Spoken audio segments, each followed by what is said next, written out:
This is the Value Investor Podcast with Tracey Reineck. All things value, all the time. Welcome back, value investors. So just a reminder, if you're getting the Value Investing podcast, make sure you're also getting the Zacks Market Edge. That's my other podcast that I do every week. And on that podcast, sometimes I'll have guests, sometimes I won't. They're all my Zacks colleagues, but we look at a little bit different topics, but we're still covering stocks. So if you're interested in getting even more stock picks or just interested in listening to podcasts about, whether or not we're going to have a recession, whether or not you should sell, those growth stocks, those FANG stocks, all that stuff, whatever else is going on, commodities, we've covered that. Be sure to subscribe over for the Market Edge. Now, some of the podcasts show up on the same platform. People on Apple Podcasts have told me that both Value Investor and Zacks Market Edge are on there together, but we also have standalone for the Value Investor podcast on Apple. So just look around for us. Look for both names, both the Value Investor podcast and the Zacks Market Edge podcast, and get double the info every week and double the stock picks. Okay, now to this week's episode of The Value Investor. So with energy and agriculture now selling off this summer, yes, unfortunately for us, those stocks are now down. There now remains almost nowhere to hide right now in this market as of July 2022. Not even the value stocks, for the most part, are holding up very well anymore, but I still like the energy and the agriculture trade, and I do intend to cover those as we head through earnings season here on the Value Investor podcast to figure out which ones are deals, which ones should you be buying on this pullback in those sectors. But do not despair, value investors. We know we've been beaten up quite a bit over the years, right? So we know that these stocks are getting cheaper, and they're even in a deeper sale, right? So if they were 10% off, now maybe some of them are 20% off. Some of the energy are even 30% off. That's a great sale. And now you can dollar cost average into your favorites on this weakness. I know it's hard to dollar cost average in, especially when we have this kind of market where we see a sell-off, then we get kind of like a mini little bull market, but then it sells off again on whatever headline or maybe some earnings reports. And we seemingly haven't found the bottom yet. But that is why dollar cost averaging is your friend, because you're not going all in and then getting mad at yourself, a couple weeks or a couple months later as the stocks continue to decline. I mean, look at what Warren Buffett is doing with his Occidental Petroleum position. So he went all in a couple months ago when he bought the big position. And now he's over a 10% shareholder. But in recent weeks, as those shares have weakened, suddenly we were getting these updates because he has to update now with the SEC. And so we're getting these updates of, Friday afternoon, he bought 500 million. Next week, like a Tuesday or something, he bought another 500 million. 2 days later after that, another 700 million. And so you can see him dollar cost averaging as those shares came down. Nothing wrong with that. He has got the extra cash sitting there. So as long as you too have the extra cash sitting there, I'm not saying you have the 500 million because I certainly don't, but whatever the extra cash is that you have, why not deploy these smaller amounts if you think it may go lower still? I know I get these questions all the time on Twitter of like, well, Tracey, if you think it's going lower, why buy it all? That seems dumb, because no one really knows, right? We don't know when it's going to bottom. We might think we do. So nothing wrong with kind of deploying some of our money month after month. And we know this kind of strategy works because we're all doing it in our 401ks, right? we're not market timing that. That money is just coming out of our paychecks every month, sometimes twice a month, and then just going into whatever the market is at that time. And it doesn't really bother us because we just kind of keep doing it. And so that can work in your favor if you're trying to buy these individual stock holdings as well. So in 5 years with dollar cost averaging, you will probably thank me. It's just right now where it feels painful if the market continues to decline. This also happened during like the super bear of 2000 to 2003. Many of us were dollar cost averaging, starting at like late 2000. We did it all during 2001, but the shares kept going down, down, down, at least if they were like, growth stock type names. And then even 2002, down, down, down. So it became much more difficult to dollar cost average in that situation. But if we waited a number of years, even then that was working in our favor because it did eventually bottom and start to turn higher. So it takes a lot of patience, a lot of guts to dollar cost average, but it is a strategy that works in these types of bear markets. So now's your chance to deploy this kind of strategy. We don't always have the chance. We didn't have the chance in the coronavirus sell-off. Remember that one in March 2020? There really wasn't that much dollar cost averaging then because we had this swift sell-off that was only about 21 days. And then we had the big rebound that didn't happen immediately, but was still fairly swift. Within, several months, we were like back to the highs again. So there was a little bit of chance to dollar cost average in there, but even Warren Buffett, member, did not actually get in during that sell-off, and he had to wait until now in 2022 to start to deploy.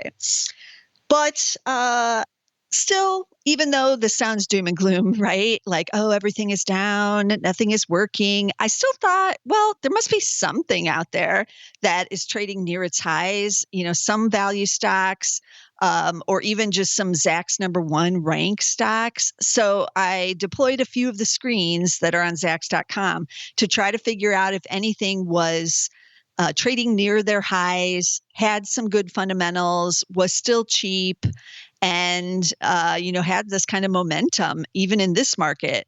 And not surprising, I didn't find much. I thought, I don't know, when I ran the screen, I'm like, what's gonna show up in this?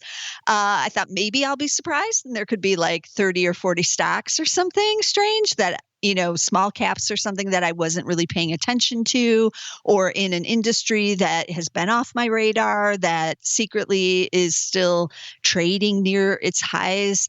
But alas, that was not the case. So we're not missing out on some secret industry out there that's doing well.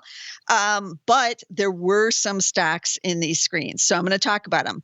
So the first screen I ran was called Value Stocks at 52-week highs, right? That sounds easy. So were there any? I don't know, but I like it better than growth stocks at 52-week highs because I'm thinking there's not going to be any of those. But with value, maybe we might see some. And I would have guessed that there would be, a decent number in the energy side because those were all value stocks and recently at 52-week highs. But recently was like a month ago now. And so they no longer are because, again, as I mentioned early on, those have sold off double digits off those highs now. So they no longer qualify. But that's good because then we want to see what else is out there that is working. So this screen had Zacks rank of 1 or 2 and a value style score of A. And that's how it got the value in there. Now, remember the Zacks value score or the style scores, that looks at typical value fundamentals, but it like combines them all into one thing. So it does have like a PE in there, price to sales, the usual ratios are mixed in with the value style score, and A is the highest. So hopefully we're getting something with quite a bit of value, and then we get the ranks of 1 or 2s. Now, there are pretty many number ones and number two stocks. Remember, Zacks number ones, those are the strong buys. There's only a little over 200 of those on any given day. I didn't run it today when I'm recording this, but it's usually around 220 or 230 stocks. I did run it to see how many there are of the number ones and number twos, which are the buys. And right now there's 980 of those. So quite a bit, almost 1,000 stocks we could choose from in this screen, but we're combining it with being near the 52-week highs. And I think this screen runs within 10% of the highs. So it's almost there. I would say that's, near enough to be 10% in this type of market. And then we have the style score of A. So I ran the screen and we only got 4 stocks. Now, remember, there's 980 that could be number ones and number twos, just that alone. But just 4 meet the other criteria here. And so that's pretty rare. I was kind of shocked by this, that even though value stocks are more in than growth stocks, only 4 of them are qualifying to be near those 52-week highs. So that just tells you kind of the overweakness of this market and what's going on out there. It's very hard to find any kind of momentum stocks on the positive side. Plenty of momentum to the downside, right? On the bearish side, but not on the upside. But what are these rare creatures in the screen? Let's dive right in and see what is going on. Who are the stocks that are with the good Zacks rank, cheap, and are trading near their highs? Okay, the first one out of the gate is H&R Block. HRB is the ticker. They have a market cap of about $6 billion, so they're not that small. We all know H&R Block, right? The financial services company. They do the tax forms pretty much. So this one, everybody's liking right now. Apparently, year to date, shares are up 56.4%, trading near that high. PE is just 10. It has a PEG ratio of 0.8, and it pays a dividend yielding 2.9%. So I'm liking all these aspects of it. It's got the good rank. It's cheap. Year to date, up 56%. The only question is going to be for all of the investors is, how long can it hold on to this momentum? We're all now thinking like, everything's going to tank eventually. Why do I want to buy these shares on the highs? Well, the shares aren't that expensive, but given everything else that's on sale, it is kind of hard to think about buying a stock on its highs. But as our momentum experts here at Zacks always tell me, highs breed new highs. And it's like momentum upon momentum. It builds on itself. So for some reason, H&R Block is having that momentum right now, and you get a dividend almost 3% for your troubles. So I'm kind of liking this one here. HRB is the ticker. Then the second stock, McKesson, ticker MCK. So if you're not familiar with McKesson, they got a 46 billion market cap. So they've been around a while, but from their website, it says they partner with care providers, pharmacies, manufacturers to safely deliver the right medicines. So that pretty much tells you where they're in healthcare side of things. Year to date, shares are up 31.3%. They too, pretty cheap. PE of 14.1. PEG is 1.5.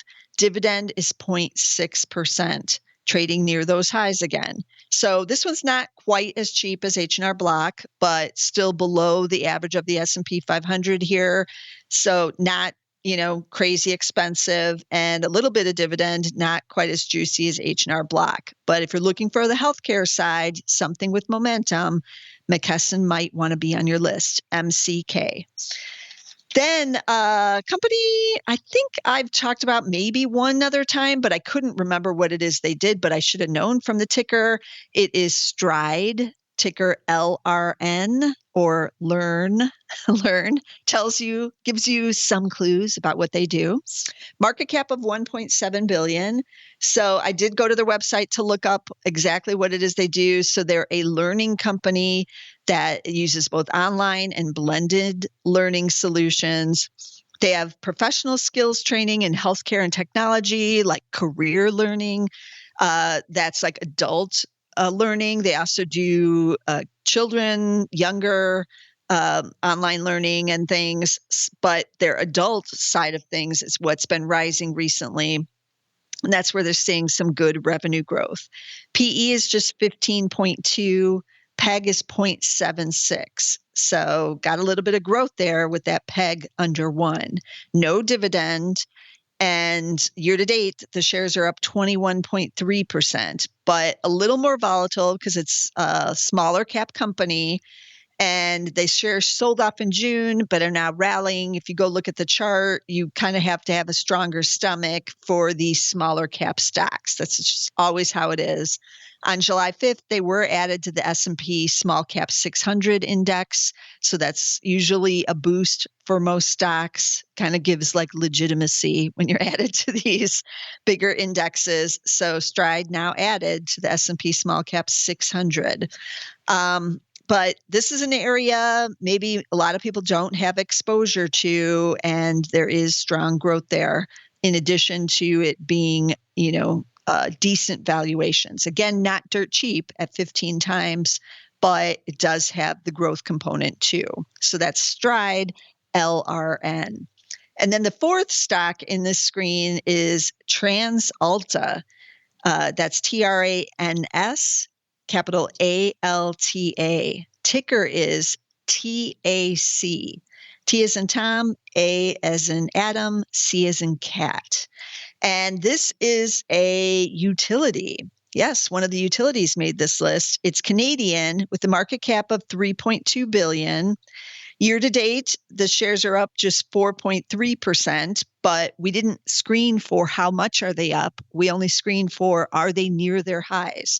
So TransAlta is near the highs. So what they do is they're in wind, solar, hydro, and gas, operating in Canada, the US, and Australia. They've been around for 111 years. They started up in Calgary in business, and then they've expanded, but still headquartered, as I said, in Canada. So they focus on clean, low-cost electricity. PE, a little more expensive here at 18.1. We don't have a PEG ratio for whatever reason. Earnings expected to be up this year at 64 cents versus 23 cents last year. So that's a gain of 178%. But that wouldn't normally be normal for a utility, right? To see like huge earnings gains like that. So in 2023, the analysts expect it to pull back again, back down to 34 cents. So a decline there. So 23 cents last year, looking for 64 this year, but then back down to 34 cents next year. But you're not really buying a utility for its earnings growth per se. You do need to get them cheaper. So this one with the PE of 18.1, again, that doesn't really excite me that much because I'm not going to get much of the growth. So I need to get it really cheap, or I need to get a bigger dividend to help me, with my return, basically, because the shares probably aren't going to be like, Amazon anytime soon, either up or down, right? So that's kind of why you buy a utility. This one has a dividend, but it's yielding just 1.3%. So as an income, I'm not really getting much there for my patients, but this one also isn't plunging down like Amazon or some of the other growth stocks are doing right now, right? So it is still trading near its 52-week high, even though only up 4.3%. So that's TransAlta TAC. So since I only had 4 stocks, I decided, I really want to do a fifth one because we usually cover either 3 or 5 stocks here on the podcast. So I took a look at another screen just titled Zacks Ranks at New Highs. So this would cover some of the same stocks as was in the other screen I did because that was number ones plus number twos. But that screen, all 4 of those stocks on that screen were number twos. So none of those were number ones. So, and that also include the style score. This does not. This was just number 1 rank and at new highs. So I ran this one thinking, well, I should get a little bit more because it's stripping out the value component there. even though it lowers the number of stocks to only around 220. But alas, I only got 2 stocks in this one of the number ones trading near their highs. Only 2. So I'm not going to tell you both, but I did pick out one because it was trading like right at the highs, not even just, 7 or 8% below. No, it was like at the highs. It gave me like 0 on the new high component. So what stock is that? It's Murphy USA, ticker MUSA. And it's basically, like I said, at its highs. And what do? They are gas stations, and they position themselves near the Walmart parking lots so that they get the Walmart traffic, and then you just go over and buy your gas. Now, they also have the convenience store component, and they operate both Murphy USA gasoline stations. You've probably seen those. Murphy Express, which is like the bigger one that you kind of see sometimes off the highway with more of the pumps. And then they have like a bigger convenience store with maybe like some more food in there. You know what I'm talking about. And then Quick Check also is their third brand. So they have 1,686 stores. 1,151 are the Murphy USA gas stations. 376 are the Murphy Expresses, and just 159 Quick Checks. They have a market cap of $6.4 billion. And this one year to date up 33.5%, and right at those highs, as I said. Now, what about valuation? Because I didn't include valuation in this, but not surprising, it still is a value stock. PE is 15, has no peg. Dividend does pay 1, but yielding only 0.5% because the shares are up big. But still, we'll take it. We'll take anything these days on the dividend front, right? But not as juicy as like H&R Block, obviously. But this one is interesting. So the shares have been soaring on the high gasoline prices, and no doubt they will see increased earnings because of what happened with the $6 a gallon average gasoline prices that we saw in June. But those prices have come down sharply again here into July, and down like 40 or 50 cents on average. And it's back under $5 a gallon on average nationwide, and it still continues to decline here, which is good for all of us, but might be not so great for the gas stations. So this is mostly just a play on traders, I feel, jumping in on those record high gasoline prices. And they were rewarded with the stock up over 30%. So not a bad trade, basically. But some of this could be done and over now. So unlike the producers, which may not be done and over, and have, we still have WTI over $90 a barrel, they're still going to see super strong earnings and still paying it back to us. The gasoline stations have different metrics and components and things that go into their earnings. And also they've got the convenience store side of things, and also the labor cost side of things that's different than what maybe just like a producer or a refiner, or even big oil has to deal with, although big oil also owns service stations. So keep all those things in mind. I'm not sure on this one that I would be diving in right here at the highs, even though just trading around 15 times. This is one where once those gasoline prices continue to decline, people are just going to take their profits and get out of there. So keep that in mind, Murphy USA, MUSA. So there are some winners out there, but as we see, very few seem to have momentum. That's not a bad thing for those of us who are long-term investors, because we're patient. We can stick around for a while and wait for our buying opportunities, right? It's the traders that are having a little more difficulty, as many of us know. So some of the traders in these 5 stocks are one of the few that are probably doing, okay this year here in 2022, depending on when they got in here. But it's us longer term investors that, we're getting hammered in everything. And though we can dollar cost average and, stick around waiting for things to turn, which they always do. So if you can't believe that your stock continues to fall, and we know some of those stocks, right? I see this on Twitter a lot and on StockTwits, where people are like, I can't believe XYZ stock is still declining. Are people nuts? Or I just saw an energy company mentioned that is a producer. It's trading at 4 times. They're going to have record earnings, but the stock continues to fall and is down almost 40% now off of its highs.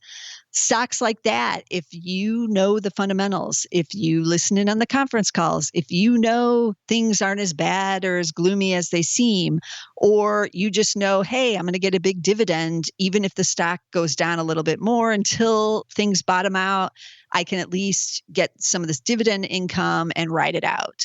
If you have the long-term outlook of the 3 years, the 5 years, or the 10 years, as hard as it is, now might be the time to dollar cost average, as I mentioned at the top of the show, into some of your favorites, because these screens I just did today gave us only 6 stocks total that are at their highs.